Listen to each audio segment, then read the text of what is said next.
Salut Fall, ça va faire, on se retrouve pour une toute nouvelle vidéo Lego. Aujourd'hui, vidéo Lego Magazine Ninjago Dragon Rising du mois de novembre 2025. Et on commence directement avec la mini-figurine. Donc juste ici, vous avez une figurine de Spectral Kai, une figurine qui n'est pas du tout exclusive à ce magazine en effet. On la retrouve dans pas mal de références. Tout d'abord, évidemment, le pack de moto, sorti donc à 9,99 € le 1er juin 2025. Donc voilà, c'est pas très cher, qui permet d'obtenir Kai pour pas cher du tout, hein, qui est d'ailleurs disponible très récemment à Lidl pour 7,95 €. Donc encore une fois, encore moins cher, qui permet d'obtenir Kai pour quasiment le même prix que le magazine, avec beaucoup plus de briques et tout. Donc voilà, l'intérêt de l'avoir dans le magazine était très second. Maintenant, quand on sait que cette figurine vient pour le coup directement du combo, parce que oui, toutes les autres figurines qu'il y a eu avant et après lui venaient du combo, donc ça s'explique pourquoi est-ce qu'il est là. Maintenant, est-ce qu'on n'aurait pas pu avoir une autre figurine peut-être un peu plus intéressante à la place? La question peut se poser également. En tout cas, pour ce qui est de la composition de la mini-figurine, on va se retrouver avec la coupe plus le bandeau de The Island, donc de 2021. Elle va faire 4 ans qu'elle existe, cette pièce. Pour ce qui va être de la tête, ce sera la tête du film, tout ce qu'il y a de plus classique, hein, donc du 2017. Par contre, tout le reste, c'est du nouveau, avec évidemment la petite pièce d'armure, évidemment, qui est très sympa, avec évidemment la petite référence à l'armure du dragon de la saison 9 en 2018. Pour ce qui va être du torse et des jambes, nouveaux imprimés de juin 2025, tout comme l'armure évidemment. Si je retire tout son attirail, on va donc pouvoir mieux apercevoir la première expression faciale, ainsi que les imprimés du torse, qui sont pour le coup plutôt pas mal détaillés, hein, avec du dark tan, du orange pour le côté flamme et donc le côté élémentaire, un petit kimono noir en dessous qui passe plutôt pas mal. Le dark red avec Kai, ça a toujours bien marché, mais pour le coup c'est pas exclusif à lui, on le retrouve sur tous les autres tenues spectrales des ninjas, et ça change un petit peu pour certains, notamment Zane, je trouve ne fait pas tâche, c'est juste nouveau sur cette figurine. À l'arrière, on retrouve les mêmes sangles qu'à l'avant, en dark tan donc, avec son logo visiblement peint à la main en orange, plutôt cool, avec également la seconde expression faciale, un Kai qui est visiblement très content. En termes d'accessoires, une énorme épée en brick build avec deux pièces assez intéressantes. Tout d'abord, le katana orange transparent, disponible dans très peu de sets. Je pense notamment ici, c'est le premier qui me vient, au polybag avec Rapton qui était sorti en juin 2023. Mais comme tout polybag, c'est assez compliqué de les trouver en France. Donc voilà, c'est la deuxième fois qu'on l'a dans le magazine cette année. Donc ça va faire notre troisième maintenant, du coup, parce qu'on avait eu deux la dernière fois dans le magazine de juillet. Je ne dis pas de bêtises. Je crois pas que ce soit d'août, hein. C'était bien de juillet donc 2025. Et la deuxième pièce plutôt intéressante, beaucoup plus intéressante que ce katana, c'est donc le bout de hache ici, hein, la lame des haches tout simplement, en orange, cette nouvelle teinte d'orange assez récente, qui était donc sortie dans un seul set en 2025, un set botanique donc de fleurs. J'ai plus la référence ici, mais je vous la mets de toute façon au montage du coup avec toute cette pièce étirée. Donc voilà, c'est vraiment exclusif à ces deux références là. Donc si vous voulez cette pièce, il faut soit ce magazine là, soit le set botanique. Donc voilà pour cette petite précision. Maintenant la carte. Juste ici, vous avez la carte en édition limitée numéro LE32, Lloyd Vaillant édition limitée. Elle appartient à la série 8 de cartes à jouer et à collectionner, Lego Ninjago Dragon Rising édition Lune de sang.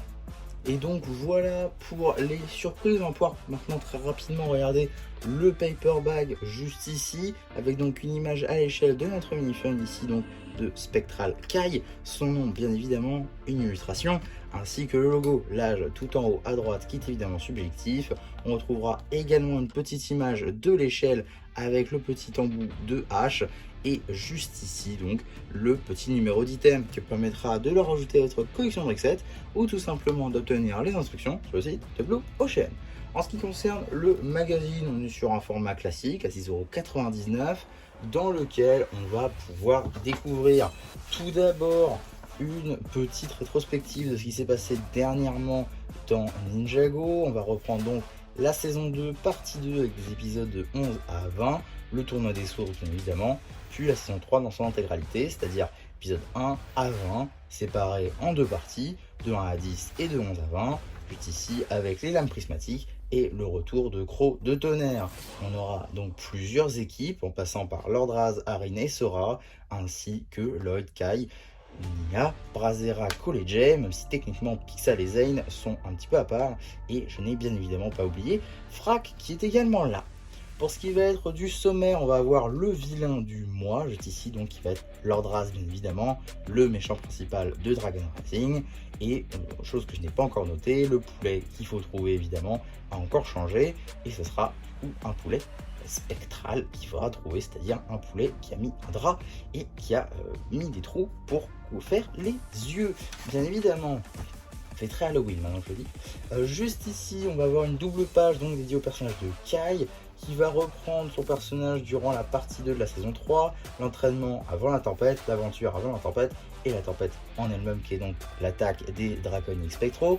On aura également une petite image juste ici de Kai et également des petits jeux en rapport avec les draconiques spectraux ainsi que Noct qui en fait également partie avec un rendu exclusif au magazine. On aura également les instructions papier, mais comme dit, vous pouvez également les retrouver sur le site de Blue Chain à l'aide du petit numéro d'item.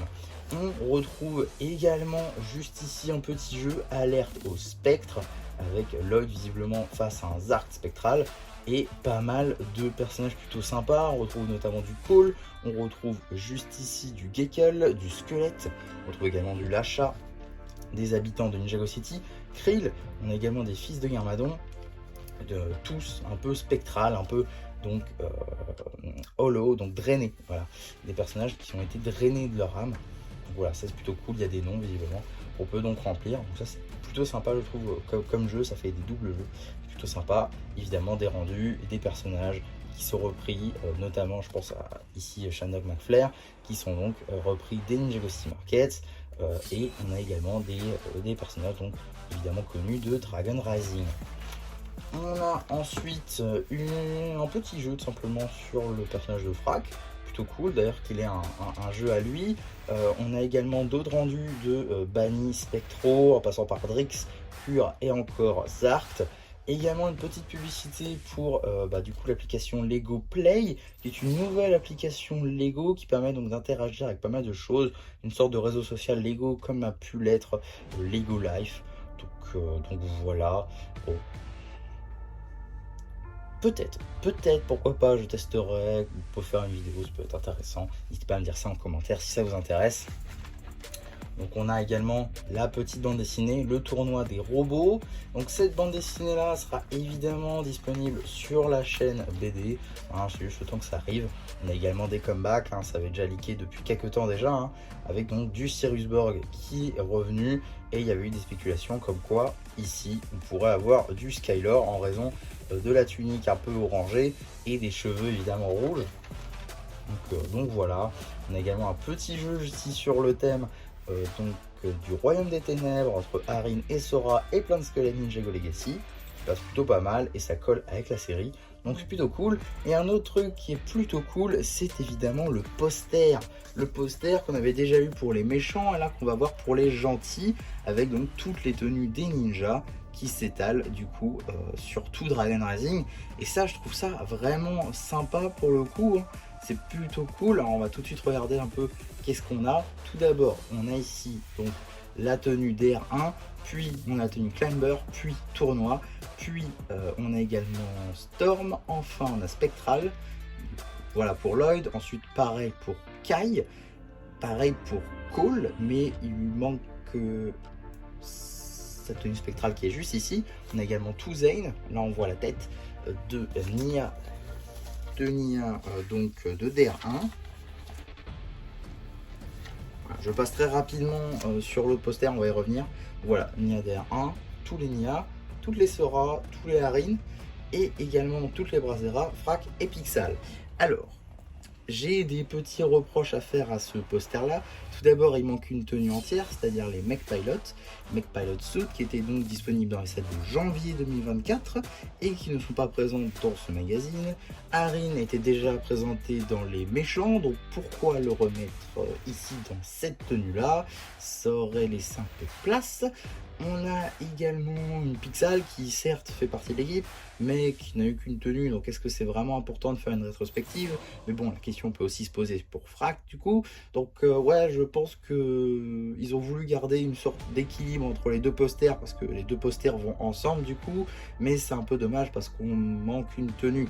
Donc ouais, pour le coup, un peu dommage pour ça qu'il manque des tenues, quitte à faire un seul poster où vous mettez vraiment toutes les tenues. Voilà, il manque également la tenue détective de Zane par exemple. Donc voilà, ça c'est un peu dommage je trouve. Donc à voir s'ils feront autrement, à voir s'ils feront un autre poster, mais c'est dommage du coup pour une rétrospective de manquer des tenues, voire de mettre des doubles comme on avait eu dans le poster des méchants, le numéro dernier.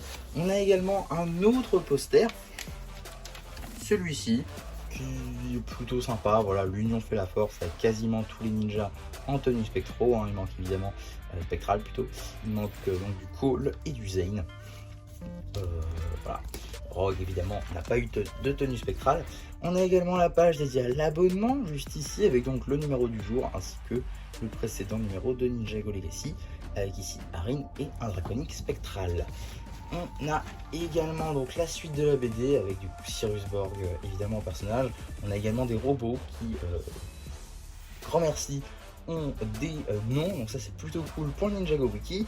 Et on a également juste ici petit personnage Loco, à ne pas confondre avec Lobo évidemment. Ça doit peut-être être un membre de sa famille, hein. Pourquoi pas, peut-être le père de Lobo, ça pourrait être très drôle. Mais bon, là ce n'est que pure spéculation évidemment. En tout cas voilà, suite et fin d'ailleurs de la BD, on voit plutôt cool d'ailleurs juste ici un petit visuel de la montgolfière de Zane et Pixal. On a également juste ici la petite connexion entre Zane et le faucon qui évidemment fait son retour juste ici, avec du coup le faucon qui montre à Zane pourquoi est-ce qu'il ne veut pas partir, et parce qu'il a trouvé bien une dame faucon qui ne veut pas la quitter forcément. Et ça, faut savoir que c'est une ancienne référence que Tommy Anderson avait répondu de pourquoi est-ce qu'on voyait plus le faucon, parce qu'il avait trouvé une femelle et qu'il ne voulait plus la quitter.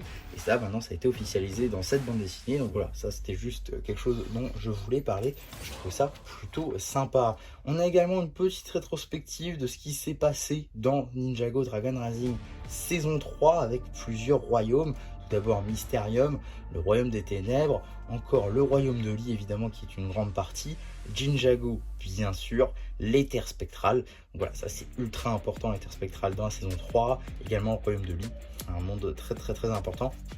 Donc voilà, petite rétrospective de toute la saison 3, je suis pas sûr qu'il y ait vraiment de nouveautés par rapport à ça.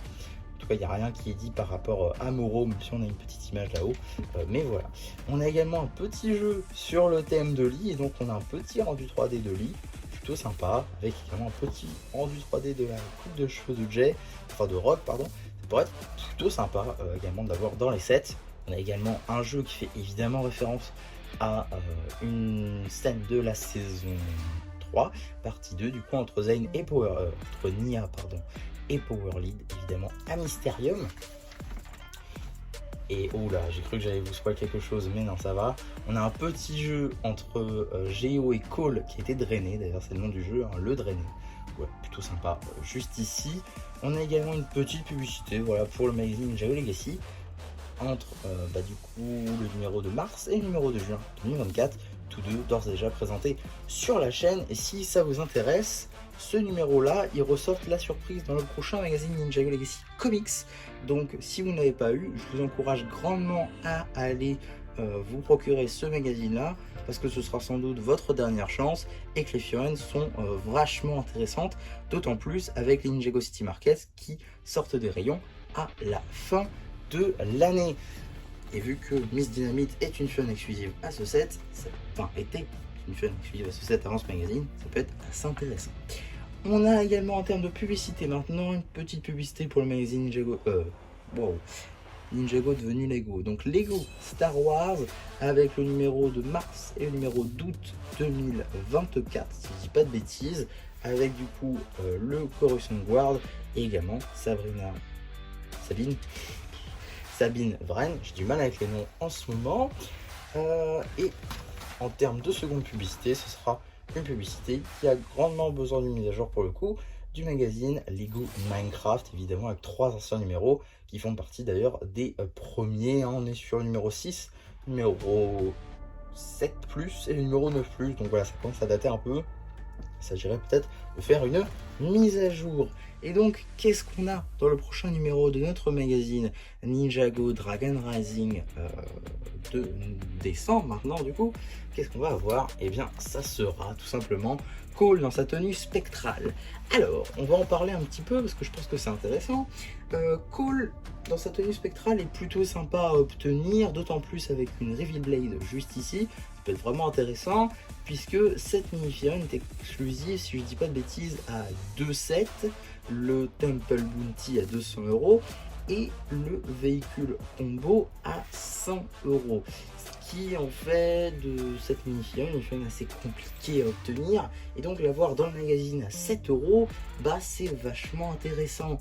Et d'autant plus maintenant que on va avoir normalement dans le numéro de janvier du coup chez nous, on va avoir Frac, et ça c'est ultra intéressant également puisque c'est une mini-figurine qui est elle aussi est exclusive à un seul set, le combo.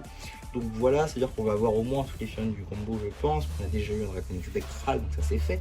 On a déjà eu Noct, on a déjà eu Kai du coup, qui toutes 3 apparaissent dans ce set. Également, c'est le cas de Cole.